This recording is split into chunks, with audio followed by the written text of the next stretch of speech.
Ya, oke. Sekarang kita lanjutkan ya. Nah, sebelum kita masuk ke coding, ada satu lagi yang perlu dipahami ya.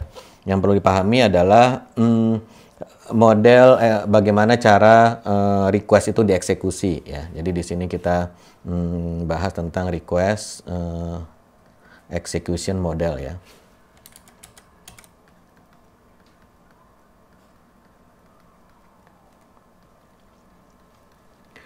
Nah, ini terutama penting buat teman-teman yang dari yang codingnya PHP atau Node.js gitu ya. Nah, di sini kita akan lihat beberapa perbandingan dari bagaimana sih request itu dieksekusi gitu ya. Nah, sekarang kita akan lihat dari PHP dulu ya. Sini PHP. Kalau PHP itu bagaimana ya? Jadi di sini. Nah, misalnya di sini ada user, ya, dia buka browser, kemudian dia request ke aplikasi di server ya, di aplikasi di server, app, kemudian standar lah ya dari aplikasi, kemudian dia nanti akan query ke database ya, DB. Nah, kemudian nanti dari database keluar hasil query, kemudian hasil query dirender jadi HTML ya. Nah, di sini kan dia jalanin SQL ya. Kemudian SQL menghasilkan result ya. Kemudian dirender ke sini menjadi HTML gitu ya. Nah, jadi sebenarnya semuanya sama ya, semuanya sama seperti ini. Cuman bagaimana si app ini, aplikasi ini bekerja untuk menghandle request ya. Nah, kalau PHP biasanya di sini dia menggunakan model yang namanya CGI ya. Jadi kalau dari dulu sampai sekarang walaupun namanya beda, namanya sekarang PHP FPM ya. Di sini biasanya kita pakai web server di sini, bisa pakai Apache ya. Apache HTTPD ya. HTTPD. Ini kita sebutkan HTTPD karena Apache itu sebetulnya nama yayasan, di dalamnya juga banyak program atau project-project selain si HTTPD. Cuman yang kalau orang biasa bilang web server Apache ya ini HTTPD. Atau kita bisa menggunakan Nginx ya. Ini yang populer dua ini ya. Nginx. Nah, jadi request semua diterima sama dia. Ini pilih salah satu ya, jangan diinstal dua-duanya nanti pusing. Nah, kemudian di sini nanti akan dieksekusi begitu ada request, maka si Nginx atau si HTTPD ini dia akan melihat karena kita konfigurasi ya. Request-request yang berakhiran dengan PHP atau misalnya yang mengarah ke domain tertentu atau ke URL tertentu, maka dia akan lempar ke proses yang namanya PHP FPM. Nah, di sini ada PHP. Zaman sekarang yang populer menggunakan PHP FPM ini ya. Nah, ini. Oke. Dia jalan sendiri, prosesnya berbeda. Kalau zaman dulu di sini kita biasa menginstal modul di sini ya. Dia lengket ke sini namanya mod PHP. Nggak tahu kalau anak zaman sekarang masih paham nggak mod PHP ya. Nah, mod PHP ini jadi dijalankan sama ini. Begitu dia lihat, oh ini requestnya PHP, jadi si Apache HTTPD ini tidak bisa menjalankan sendiri, maka dia akan cari, lihat modulnya. Kalau ada modul mod PHP, maka dia akan panggil atau dia jalankan atau dia lempar semua requestnya, ya request paramnya, kemudian URL-nya, kemudian request body-nya. Dia akan jadikan parameter untuk mengakses dia akan gunakan menjadi argumen atau parameter untuk menjalankan atau mengeksekut mod PHP ya. Nah, ini metode seperti ini ya. Ini namanya istilahnya CGI ya, CGI atau Common Gateway Interface ya. Nah, ini mekanisme yang sama, ini bisa digunakan untuk menjalankan semua bahasa pemrograman ya. Jadi pakai bash script juga kita bisa ya. Kalau yang biasa yang paham Linux ya kita bikin shell script, pakai bash script atau script lah pokoknya ya. Itu juga bisa membuat aplikasi web ya. Jadi intinya asal dia bisa menghandle bisa menerima argumen waktu dijalankan dan bisa mengeluarkan teks, yaitu bisa menjadi aplikasi web ya. Jadi si Apache ini tinggal kita konfigur aja nih, kalau ada file ini maka jalanin yang mana gitu ya. Nah, jadi di sini zaman dulu orang kalau bikin aplikasi dengan Perl ya, kemudian dengan PHP, kemudian dengan Python ya, dengan Ruby ya. Nah, ini semua menggunakan CGI. Yang prinsipnya adalah si web server dia manggil aja langsung si program-program ini, dikasih semua datanya, nanti terima beres, begitu dia udah selesai, maka balikannya akan tinggal diteruskan lagi ke user gitu. Jadi si web server ini sebetulnya nggak ngapa-ngapain juga gitu ya. Nah, kemudian generasi berikutnya ya, ini karena kalau pakai mod ini dia jalan dengan usernya si web server gitu. Jadi di situ nanti ada banyak keterbatasan memori, kemudian juga dia nggak bisa banyak-banyak karena dia dibatasi gitu ya. Nah, jadi akhirnya orang-orang ini kurang optimal, maka dikeluarin nih mod PHP ini ya, dikeluarin menjadi PHP FPM. Kalau di Ruby on Rails namanya adalah mod Passenger ya. Nah, mod Passenger. Jadi dia jalan di satu runtime sendiri. Ini beda proses ya. Nah, nanti dia akan manggil ke sini atau dia manggil ke sini menggunakan Unix socket ya. Menggunakan Unix socket. Nah, ini saya bahas semuanya based on Linux ya, karena ya jalanin server ya Linux lah, masa jalanin server enggak Linux gitu. Kalau pakai Windows, saya nggak ngerti bagaimana, silakan dicari sendiri ya. Nah, jadi intinya dia pakai Unix socket ya. Kemudian dia lempar ke sini, sama cara kerjanya, nanti dikerjain sama dia. Setelah selesai, maka dia akan balikin hasilnya ke sini, sudah berbentuk HTML, dan HTML-nya nanti akan tinggal diteruskan ke usernya gitu ya. Nah, ini namanya seperti ini. Jadi walaupun dia dipisahkan, tapi sebetulnya konsepnya ya CGI juga gitu ya. Artinya ada yang sesuatu di depan, kemudian dia jalan lempar ke sini, mendelegasikan ke service lain, kemudian dibalikin lagi gitu. Nah, ini model pertama ya, PHP, kita sebut saja model CGI ya, karena walaupun dia beda proses, intinya sama-sama juga gitu. Nah, kekurangan dari seperti ini ya, model-model CGI ini, dia pada waktu ada script datang ya, jadi di sini kalau kita gambar, di sini kan tadi ada web server ya, web servernya si Apache atau Nginx itu, dia akan panggil si script ini ya, si script, entah lewat modul yang integrated atau di service berbeda, intinya dia panggil si script ini ya. Kemudian script ini tentunya waktu dijalankan, dia nanti kan biasanya kalau bahasa pemrograman, dia itu punya punya kelas-kelas ya, kelas, kemudian ada function ya, kemudian ada global ada constant, variabel-variabel ya. Nah, ini ada yang built-in ya. Sorry, ini. Nah, jadi dia di sini, ntar saya hapus nih. Jadi untuk menjalankan script itu kan biasanya kita punya ini ya.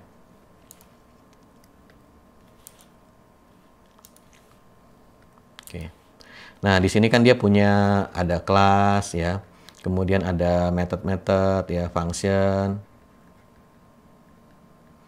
kemudian ada global variable atau constant gitu ya. Nah, di sini ini kan dalam kita menjalankan program, ini ada yang dia built-in ya, yang sudah ada bawaannya, jadi function-function yang kita tinggal panggil sudah bawaannya si aplikasi, dan ada juga yang kita bikin sendiri atau user define ya. Kita bikin sendiri, ini codingan kita sendiri gitu ya. Nah, yang ini, yang user define, ini harus di-compile dulu ya. Walaupun katanya, ini PHP kan nggak di-compile, langsung dijalankan. Ya tetap aja, yang namanya proses compile itu kan dia akan melakukan validasi ya.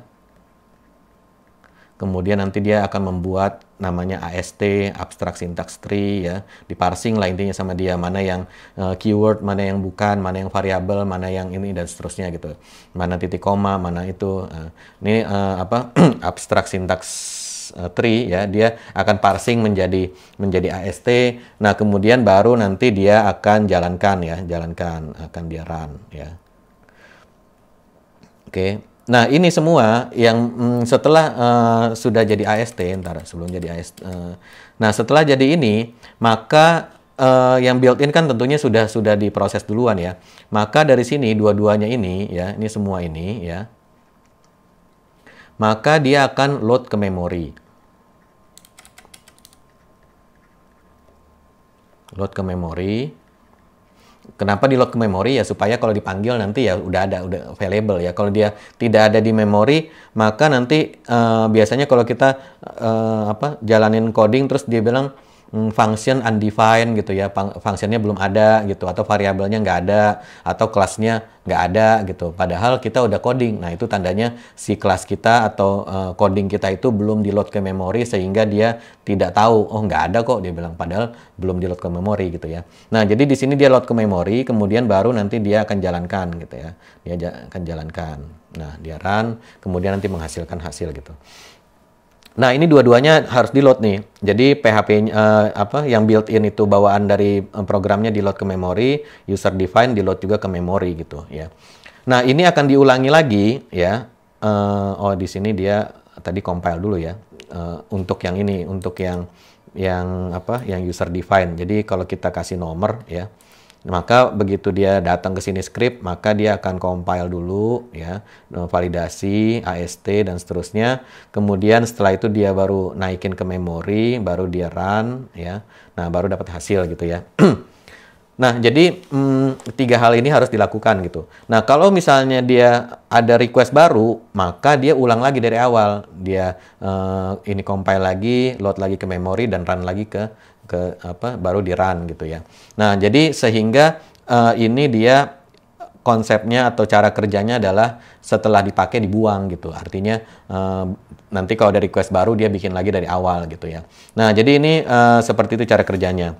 Setelah selesai di sini ya, ini saya tambahin lagi setelah run, kan dia akan menghasilkan result ya.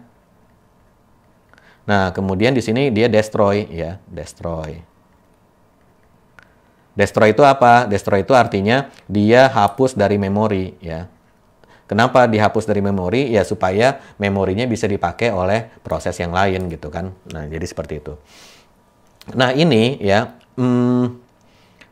ini tidak efisien ya, cara kerja seperti ini dia tidak efisien. Kenapa tidak efisien? Karena setiap kali ada request baru, maka dia harus tadi itu compile lagi, validasi lagi, load ke memori lagi.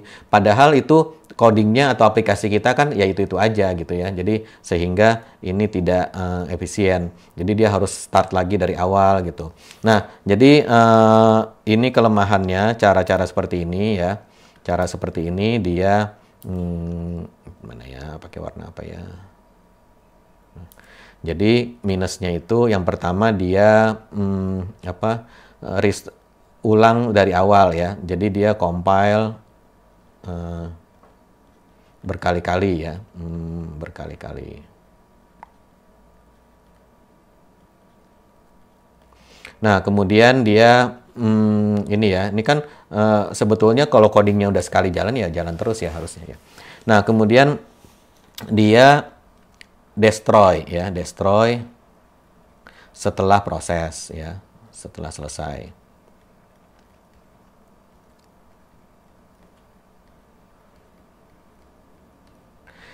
Nah, kemudian karena dia dari awal sampai akhir dia tidak punya state ya, stateless. Stateless ini apa maksudnya? Stateless ini artinya dia di sini tidak bisa megang variabel yang nyebrang request ya, seperti itu ya. Misalnya kita punya request A, kemudian kita pengen nyimpen sesuatu, nanti 1 jam kemudian si variabel tersebut, data tersebut kita mau pakai gitu. Nah, itu nggak bisa ya, karena dia setelah skripnya selesai, semuanya dibuang variabelnya. Ya bisa sih kita simpan di database gitu ya, cuman di internal dia sendiri nggak bisa gitu ya.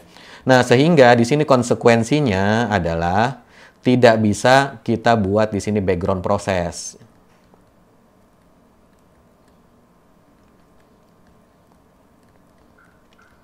Nah, jadi kalau misalnya kita ketemu programmer PHP, kita bilang, eh, jalankan, misalnya ya, contoh kita bilang, kita coba jalankan yang ini end of day proses, misalnya. Jadi setiap akhir hari, jam 23.59.59, rekap semua transaksi, kemudian saldo-saldo orang di jumlah semua, kemudian akumulasi transaksi dia di hari tersebut dinolin lagi gitu, sehingga besok pagi mulai dari nol lagi gitu misalnya. Atau misalnya setiap jam 6 pagi ya, sebelum misalnya jam 9 pagi setelah waktu absen selesai, tarik semua data presensi dari mesin absen, kemudian masukin ke database gitu ya. Nah, itu tidak bisa pakai kita kerjakan dalam PHP. Jadi solusinya gimana? Biasanya orang-orang pakai cron. Jadi si OS-nya, si Linux-nya yang kita kasih scheduler suruh jalan setiap jam sekian, kemudian begitu dia jam sekian, Linux-nya bangun, kemudian jalanin script PHP gitu. Nah, jadi script PHP itu ya dia sekali pakai gitu. Artinya dipanggil, kasih argumen, jalan-jalan selesai udah gitu. Nah, jadi seperti itu cara kerjanya ya. Jadi kita nggak bisa bikin background process dengan menggunakan PHP, Python, Ruby. Pokoknya semua yang CGI ini kita tidak bisa menggunakan background process karena dia jalannya tidak permanen. Jadi sekali one off ya, istilahnya bahasa Inggrisnya itu one off namanya ya. Ini istilahnya one off. Nah, seperti ini. Oke, nah ini model pertama yang CGI dengan varian-variannya ya. Nah, kemudian di sini ada yang nomor 2 ya. Nomor 2 kita bahas Node.js ya, Node.js. Node.js ini dia punya proses sendiri ya. Dia punya server proses. Saya bilangnya server proses ya, karena biasanya jalannya di server gitu ya. Ini kita bicara Node.js yang di server ya, bukan yang di browser ya. Nah, jadi kalau kita jalanin aplikasi Node.js, kita jalanin main class-nya, misalnya Node app.js. Nah, di situ nanti dia buka port, kemudian dia menunggu koneksi. Nah, begitu ada koneksi, maka dia akan bikin thread baru untuk menghandle koneksi gitu ya. Nah, dia jalan terus nih ya. Si server proses ini dia jalan terus. Ini long running istilahnya ya, long running. Nah, jadi kita bisa bikin background proses dengan menggunakan dia pakai ini. Karena dia prosesnya jalan terus. Kita jalanin Node, misalnya Node app.js gitu. Nah, si app.js-nya ini dia jalan terus, standby, nunggu, ada request, dilayani. Setelah itu dia tetap jalan, request kedua diterima, di-handle, kemudian dia tetap jalan gitu ya. Nah, sehingga di proses app.js ini, kita bisa simpan variabel di situ. Yang dia selama si app.js ini dia jalan terus, nggak mati, maka dia akan tersimpan terus variabelnya. Jadi kita bisa tungguin dia misalnya nanti jam 12 malam jalanin ini, kemudian jam 9 pagi jalanin ini. Karena dia kita asumsikan dia akan nyala terus gitu ya. Sehingga variabel yang dia terima misalnya dari jam 5 sore itu jam 12 malam nanti masih tetap ada gitu ya. Ya tentunya kalau mati ya hilang gitu ya. Cuman ini kan kita bicara kondisi normal dulu ya. Nah, kalau PHP gini enggak. Jadi begitu request datang dia bikin variabel, kemudian dia panggil method, setelah selesai udah selesai, si variabel tadi akan dihapus dari memori gitu. Jadi dia hilang.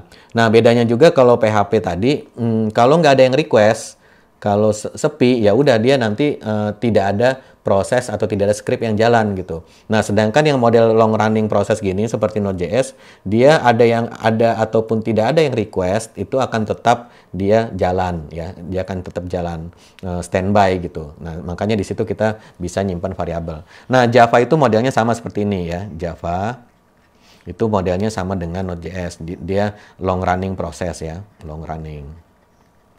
Makanya di Java kita bisa lihat library seperti contohnya misalnya Kafka listener gitu ya, dia jalan terus nunggu, nanti begitu dia connect terus ke Kafka, begitu ada message baru dia terima jalan. Kemudian kita bisa lihat ada library namanya Quartz ya, Quartz itu scheduler, jadi nanti jam 12 malam dia jalan, jam ini dia jalan gitu. Nah itu bisa tanpa kita harus setting sesuatu di OS, jadi OS-nya tuh nggak usah ngapa-ngapain gitu. Beda sama yang PHP tadi, kita deploy aplikasi PHP, kalau kita lupa nyalain scheduler di Linux-nya, udah itu nggak jalan itu ya.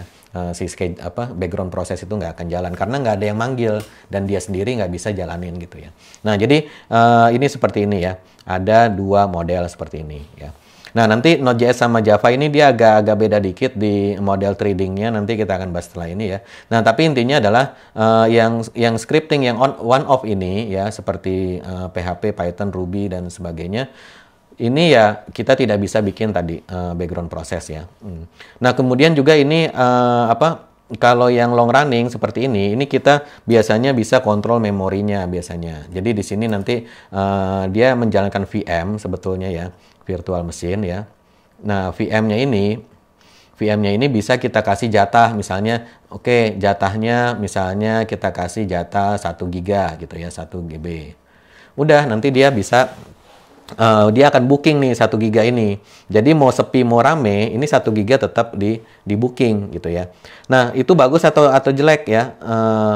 Sebetulnya gini, aplikasi di server ya, itu kalau kita lihat di top, dia makan memori besar ya. Itu belum tentu jelek ya. Kenapa? Karena kalau aplikasi menerima request ya, dia akan baca data gitu ya, dia akan menyimpan data, entah dia menyimpan data. Oke, intinya gini, dia akan mengolah data gini, kemudian dia terima lagi data, kemudian data ini akan diproses, dibalikin ke requester gitu ya. Nah data ini dari mana sumbernya? Sumbernya kalau di komputer mau database mau apa, dia cuma ada dua sebetulnya. Ada file, ya, ada memori, ada 3 berarti, dan ada dari network. Nah, dari ketiga sumber data ini, yang paling slow, ya, paling slow nomor 1 ini, nomor 2 ini, nomor 3 ini. Ada lagi satu lagi, ini level 2 cache ya, dari prosesor. Prosesor cache. Ini paling ngebut ya, paling ngebut ini. Cuman biasanya ini tidak bisa kita kontrol, ini ini bawaannya prosesor nanti diatur-atur sendiri gitu. Nah, yang bisa kita kontrol 3 ini. Jadi sebetulnya kita pengennya itu adalah memaksimalkan penggunaan memori. Artinya sebisa mungkin aplikasi kita ambil data itu dari memori ya. Nah, gimana caranya ya? Caranya adalah data-data yang sering dipakai itu kita jangan sampai kita ambil dari file. Jadi ini kita masukin semua ke sini. Ini bahasa Inggrisnya atau nama kerennya namanya cache. Contoh misalnya di aplikasi kita melayani pendaftaran user gitu ya. Nah, di aplikasi kita ada data provinsi misalnya. Setiap user yang mau daftar itu dia akan ngisi data provinsi, nanti keluar kombonya, combo provinsi, dia search di sana, nanti keluar ya. Nah berarti kalau misalnya kita mengharapkan dalam 1 hari ada 1 juta user yang daftar, berarti kan itu 1 juta kali diakses tuh data provinsi ya. Nah kita pengen sebisa mungkin data provinsi itu supaya pendaftarannya ngebut, itu jangan baca dari file, kita pengen dia baca dari memori. Nah gimana caranya? Ya kita setting cache-nya, jadi sehingga aplikasi kita pertama, kalau dia mendapatkan request data provinsi, dia akan lihat dulu di memori. Kalau memori nggak ada, baru dia baca ke hard disk. Tapi kalau dia dia ketemu di memori, maka langsung ambil dari memori karena lebih cepat gitu. Nah, jadi sebisa mungkin data-data yang sering dipakai ini kita masukin ke cache. Ini kalau semuanya di cache ya, semuanya di cache itu adalah kondisi paling ideal karena ngebut banget nanti pastinya. Cuma biasanya memori jauh lebih mahal daripada beli hard disk ya, sehingga terbatas ya. Pasti data kita jauh lebih besar daripada kapasitas memori ya. Nah, jadinya disitulah kita harus memilih gitu. Nah, sehingga misalnya contohnya kita punya mesin atau server ya. Server kita misalnya total memorinya 32 GB. Oke. Nah, di dalam server ini yang pertama kita punya aplikasi kita, yang kedua kita punya database. Oke. Database kita kasih jatah misalnya dia 8 GB. Nah, aplikasi kita cuma setelah kita profile, stress test, ternyata dia cuma pakai 2 GB. Ini bagus atau jelek? Nah, ya. Bagus atau jelek nih? Aplikasi pakai 2 GB. Halo, halo? Hah? Kenapa nggak kedengeran? Kita punya server 32 GB memorinya, database-nya udah makan 8 GB. Aplikasi kita makan 2 GB. Ini aplikasi kita bagus atau enggak nih?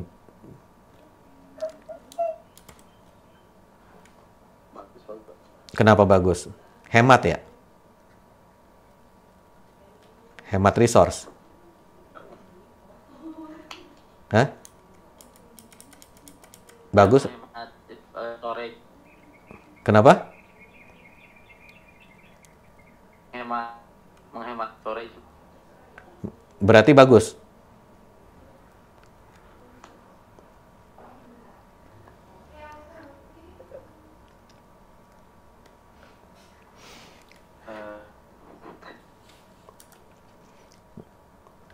Gimana, bagus atau enggak? Tadi udah dijelasin nih. Tuh, sumber data dari jaringan, dari file, dari memori, paling ngebut dari prosesor. Makin nomornya makin ini makin lemot, paling lemot dari jaringan. Nomor 2 lebih nggak lemot dari sini, agak ngebut sedikit dari memori. Nah, terus setelah dijalanin aplikasi kita pakai memori 2 GB gitu. Ini aplikasi kita bagus atau enggak gitu.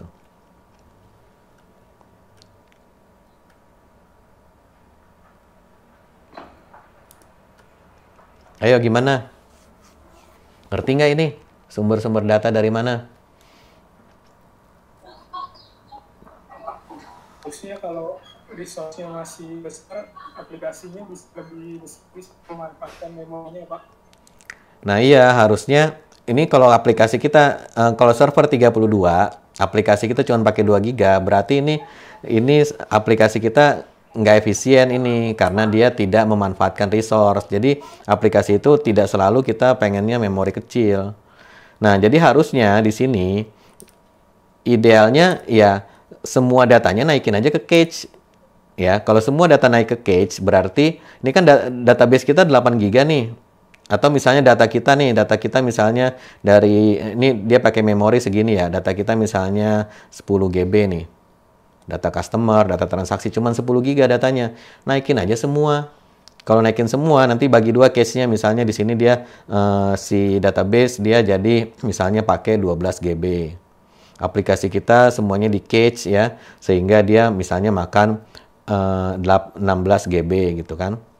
16 tambah 12 masih 28, masih ini nih, masih ada sisa lagi. Nah, ini kan kita sudah beli nih memori sekian, kalau nggak dipakai kan rugi. Nah, berarti di sini harusnya kalau kita lihat aplikasi kita pakai 16 GB, itu kita harusnya seneng. Kenapa? Karena yang kita beli mahal-mahal di sini berarti dimanfaatkan dengan optimal oleh aplikasi kita. Malah kalau perlu di sini kita tambahin lagi biar habis ya. Ini 16 sama ini udah, sisanya 16, ini kan 28 ya. 28 masih sisa 4 GB. Oke lah 4 GB buat OS gitu ya. 4 GB buat OS-nya. Sisanya 16 GB aplikasi, 12 GB database. Nah, ini baru bagus nih, oke ya. Kenapa? Karena memorinya termanfaatkan dengan baik. Begitu dia jalan, dia ngambil data dari memori, bukan dari hard disk gitu. Karena dari memori pasti lebih ngebut daripada ngambil data dari hard disk gitu. Nah, jadi seperti ini. Jadi kalau misalnya nanti ada yang komen di forum-forum, oh kalau pakai Java boros gitu. Borosnya gimana? Itu pakai memori gede banget katanya. Orang nggak ngapa-ngapain aja, request lagi sepi, tapi makan memori 16 giga. Ya ini salah cara berpikir seperti ini ya. 16 giga itu cache. Apa itu cache? Ya data yang disimpan di memori gitu. Sehingga kalau misalnya nanti ada user datang, dia lebih ngebut pasti daripada yang harus baca hard disk dulu gitu. Nah, jadi seperti itu ya. Jadi untuk aplikasi server yang besar ini penggunaan memori besar belum tentu bagus gitu. Jadi kalau misalnya ada yang bilang nih boros nih, kok dia nganggur aja pakai memori sekian. Ya, kita tanya lagi, ini mau bikin aplikasi di mana? Di Raspberry Pi, di mesin kecil, atau di handphone, atau di server. Kalau di server ya harus dimaksimalkan gitu ya. Nah, jadi seperti itu. Nah, jadi artinya di sini ada 3 model PHP tadi balik lagi ke sini. Ini yang request per ini ya. Request per execute per request. Jadi begitu ada request baru di execute. Kalau ini yang long running ya. Nah, apa bedanya yang tadi CGI yang mode PHP dengan yang PHP FPM? Dia bedanya cuma di sini aja nih. Nah, yang ini yang compile validasi ini ya. Ini sama dia sudah dioptimasi di sini sehingga dia langsung naik ke cache-nya dia ya. Sehingga dia udah langsung ada di tahap nomor 2. Jadi begitu ada datang, di run, kemudian dapat hasil, kemudian di destroy. Yang di destroy apa? Yang di destroy adalah variabel-variabel yang dipakai pada waktu menjalankan si script tadi gitu ya. Nah, jadi di sini dia memang sudah mengoptimasi langkah 1 dan 2 gitu. Tapi dengan dia mendestroy variabelnya di sini berarti ya tadi ada lagi data yang kurang optimal gitu. Jadi di sini dia pasti performance-nya tidak akan terlalu besar karena sulit untuk dioptimasi karena semua variabel dibuang sama dia di sini ya. Jadi tidak bisa di reuse lagi di request berikutnya. Paling kita bisa simpan di database. Nah, kemudian begitu kita tarik lagi di request berikutnya kan berarti database itu kalau beda server berarti kan udah kena network. Kemudian di sisi sana mungkin dia baca file ya, kena network. Nah, itu lemotnya pasti lebih lemot daripada yang langsung ambil dari memori lokal gitu. Oke, nah seperti itu ya kira-kira request execution modelnya. Nah, sekarang ada pertanyaan nggak?